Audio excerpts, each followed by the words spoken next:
Hello guys, അപ്പോൾ നമ്മുടെ പുതിയൊരു വീഡിയോയിലേക്ക് എല്ലാവർക്കും സ്വാഗതം. അപ്പോൾ നമ്മൾ തെരണ്ടി പിടിച്ച വീഡിയോ നിങ്ങളെല്ലാവരും കണ്ടിട്ടുണ്ടാവുമെന്ന് ഞാൻ വിശ്വസിക്കുന്നു.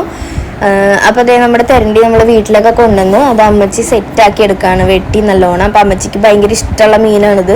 അപ്പോൾ ഞങ്ങൾ കൊണ്ടുവന്നപ്പോൾ തന്നെ ഞാനൊന്ന് പറ്റിച്ചായിരുന്നു. ഞങ്ങൾ പറഞ്ഞു ഇങ്ങനെ മാർക്കറ്റിൽ കൊടുത്തു എന്ന് പറഞ്ഞ് ഫോണിലെ ഫോട്ടോ മാത്രം കാണിച്ചു കൊടുത്തു. അപ്പോൾ തന്നെ ഭയങ്കര വിഷമം വന്നു. ഞാൻ കഴിക്കണ മീനായിരുന്നിട്ട് നിങ്ങൾ എനിക്കിഷ്ടമുണ്ടായ മീനായിട്ട് പോലും നിങ്ങളത് കൊടുത്തില്ലേ എന്നും പറഞ്ഞ് ഭയങ്കര സങ്കടം പറിച്ചിലായിരുന്നു. പിന്നെ അത് കാണിച്ചു കൊടുത്തപ്പോഴത്തേക്കും ഭയങ്കര ഹാപ്പിയായി. അത് കഴിഞ്ഞ് ഉച്ച കഴിഞ്ഞപ്പോഴത്തേക്കും ഞങ്ങൾ എത്തി. അപ്പോൾ ഉച്ചയായപ്പോഴത്തേക്കും അമ്മച്ചി അത് ക്ലീൻ ചെയ്യാണ്. അത് അടിപൊളിയായിട്ട് ക്ലീൻ ചെയ്യുന്ന വീഡിയോ ആണ് കേട്ടോ. ഇത് ക്ലീൻ ചെയ്യുന്നതും കറി വെക്കുന്നതുമാണ്. അപ്പോൾ നമ്മൾ വറുത്തരച്ച തിരണ്ടിക്കറിയാണ് ശരിക്കും വെക്കേണ്ടത്. ഇവിടെ അമ്മച്ചി തേങ്ങ അരച്ച് മാത്രമേ വെച്ചിട്ടുണ്ടായിരുന്നുള്ളൂ. അപ്പോൾ ആ ഒരു വീഡിയോ ആണിത്. ഇനി അത് തേങ്ങ അരച്ച് മാത്രം വെച്ചത് കൊണ്ട് ആരും കമൻറ്റ് ചെയ്യേണ്ട വറുത്തരച്ചാണ് വെക്കേണ്ടതെന്ന്. തേങ്ങ അരച്ച് മാത്രം വെച്ചുള്ളൂ. അപ്പോൾ നിങ്ങൾ വീഡിയോ കണ്ടിട്ട്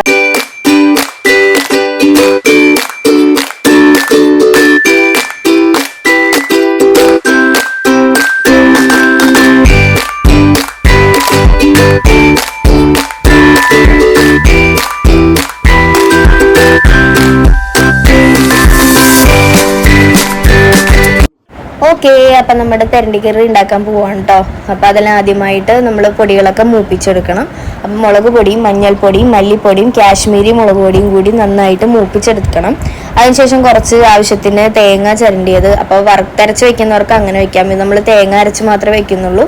അത് രണ്ടും കൂടി മിക്സിയുടെ ജാറിലേക്കിട്ട് ആവശ്യത്തിന് വെള്ളം കൂടിയിട്ട് ഒന്ന് മിക്സിയിൽ ഒന്ന് കറക്കിയെടുക്കും. അങ്ങനെ അതൊരു അരപ്പ് വരുവായി കഴിയുമ്പോഴത്തേക്കും നമ്മൾ ഇതിപ്പോൾ അമ്മച്ചി മീൻകറി വെക്കണ പാത്രത്തിൽ തന്നെ ഇട്ട് ചതച്ചെന്നുള്ളൂ. നമ്മൾ ഇഞ്ചിയും പച്ചമുളകും വേപ്പിലയും കൂടി ഒന്ന് ചതച്ചത് ഇടണം. അതിനുശേഷം നമ്മൾ മിക്സിയിൽ അരച്ചു വെച്ച തേങ്ങയും പൊടികളും കൂടി ചേർത്ത് അരച്ചു വെച്ചത് നമ്മൾ ഇതിനകത്തേക്ക് ഒഴിച്ചു കൊടുക്കാം. അതിനു മുമ്പ് ചെറിയ ഉള്ളി ഞാൻ പറയാൻ മറന്നുപോയി.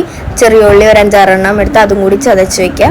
അത് കഴിയുമ്പോഴത്തേക്കും നമ്മൾ ആ മിക്സിയുടെ ജാറിൽ നിന്ന് ആ അരപ്പ് എടുത്ത് ആ ചട്ടിയിലേക്ക് ഒഴിക്കുക. ഇനി ഇത് നന്നായിട്ട് തിളച്ച് വരണം കേട്ടോ. നല്ല വെട്ടി തിളച്ച് വരുമ്പോഴത്തേക്കും നമുക്ക് അതിനകത്തേക്ക് ഒരു കഷ്ണം പുളി, അത് ഞാൻ ഇതിനകത്ത് ഇല്ലയെന്ന് തോന്നുന്നു വീഡിയോയിൽ, ആവശ്യത്തിന് ഉപ്പിടണം കേട്ടോ. ഉപ്പിട്ടതിന് ശേഷം കുറച്ച് ആവശ്യത്തിന് പുളി ഇടുക നമ്മുടെ ഇഷ്ടത്തിനനുസരിച്ച്. പിന്നെ അത് കഴിഞ്ഞ് തിളച്ച് വരുമ്പോഴത്തേക്കും തിരണ്ടി കഷ്ണങ്ങളാക്കി മുറിച്ച് വെച്ചേക്കുന്നതും ഇട്ട് കൊടുക്കാം കേട്ടോ. ഇനി നന്നായിട്ട് തിളക്കണം. നന്നായിട്ട് തിളവന്നതിന് ശേഷം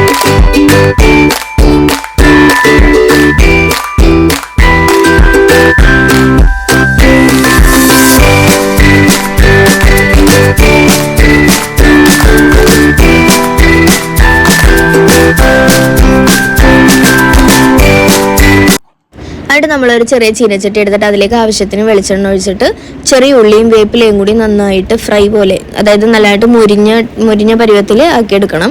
അപ്പോൾ ഈ കുറച്ച് മുളക് പൊടിയും കൂടി ഇട്ടിട്ട് നന്നായിട്ട് മുരിഞ്ഞ പരുവത്തിലാക്കി എടുത്തിട്ട് നമ്മുടെ മീൻകറിയിലേക്ക് നമുക്ക് ഒഴിച്ചു കൊടുക്കാം കേട്ടോ. അപ്പോൾ ഇന്നത്തെ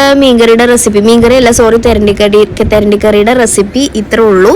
അപ്പോൾ എല്ലാവരും വീഡിയോ ഇഷ്ടപ്പെട്ടാലും ലൈക്ക് ചെയ്യണം, ഷെയർ ചെയ്യണം, സബ്സ്ക്രൈബ് ചെയ്യണം. അപ്പോൾ okay, tata, bye bye, see you. Okay, ഞാൻ അടുത്ത വീഡിയോ ആയിട്ട് വരാം.